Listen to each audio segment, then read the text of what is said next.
SpaceX's 10th Starship test flight was supposed to be another huge leap forward, but instead, it shocked everyone with a fiery blast inside the engine bay.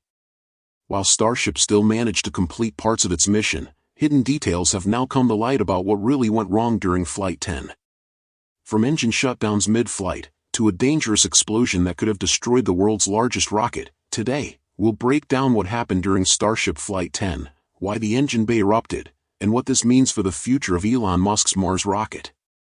The SpaceX Starship's 10th integrated test flight was easily the most successful demonstration of cutting-edge rocket technology we've seen so far. This time, ship's journey can only be described as a true success, far beyond the expectations of many who had carried doubts after 3 consecutive failures.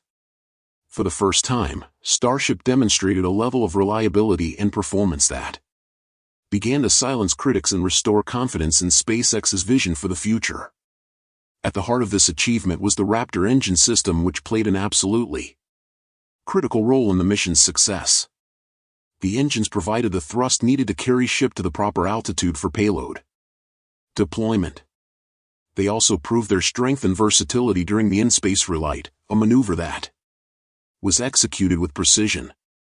Following that, they successfully performed the boost back burn and the landing burn, which together enabled navigation control, property acceleration, and ultimately a safe and controlled landing of the vehicle. This was a tremendous demonstration of progress for SpaceX.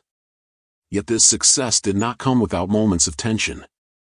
Around T+47 minutes, observers noticed a sudden flash and what appeared to be a small explosion inside the engine bay.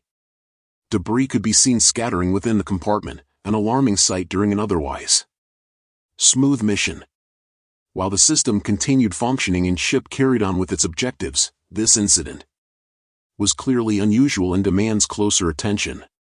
The engines had been performing extremely well up until that point, which raises the question, what exactly happened? There are several possible explanations for such an event. So this could have been a hardware problem. The only thing I can think of is they usually throttle down the engines to pass through max Q, and then floor it again to clear the atmosphere. Maybe something got weird in that one engine as it was coming back up to pressure, or maybe SpaceX just wanted to see what would happen if they lost an engine at that point in the flight, because they did something similar on the booster landing. So just like the previous flight test, there was no plan to return the booster to the launch site and do a tower catch. Anyway, on Flight 9, SpaceX flew the booster at a 17-degree angle of attack, and that created so much drag that it bent the structure of the rocket, which bent the down corner pipe.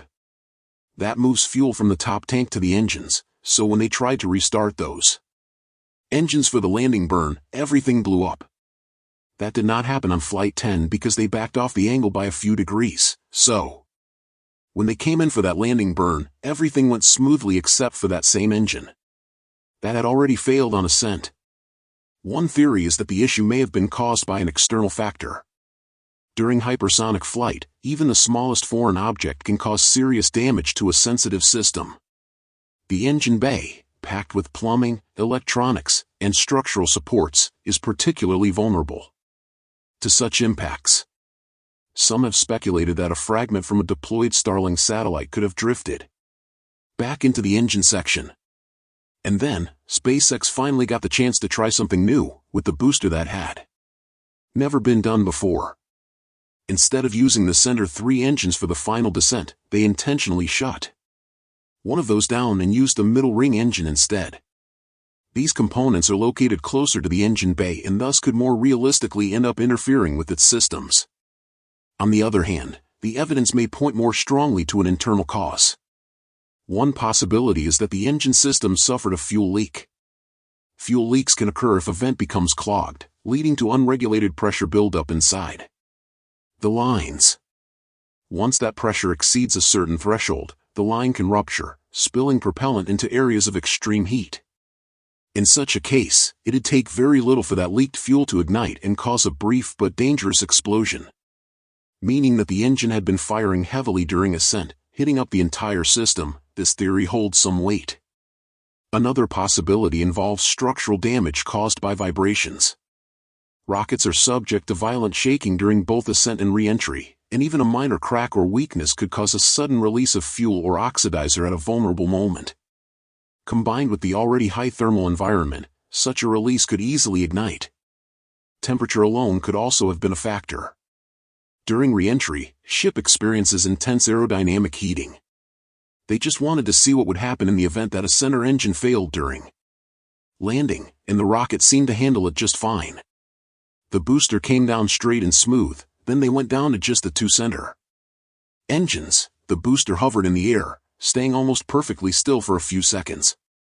And then it dropped into the ocean. If any part of the engine system became overheated or if friction sparked in just the wrong place, it could have been enough to trigger a combustion event inside the bay.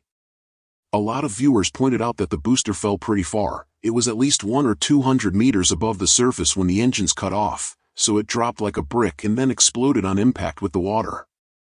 Each of these scenarios remains plausible, and it's likely that SpaceX engineers are investigating all of them thoroughly to ensure that future flights avoid similar risks. It's a very first principles approach to deploying satellites from a rocket. It all seemed to work very smoothly, if a bit slowly, and one of the dummy satellites did bang into the payload door on its way out, but overall, very cool tech demonstration. And then, there's the Raptor relight. This seems like a little thing, but it is huge. Being able to reliably restart an engine in the vacuum of space after it's gone cold is critical to getting Starship onto the next phase of testing, which would be achieving a full orbit.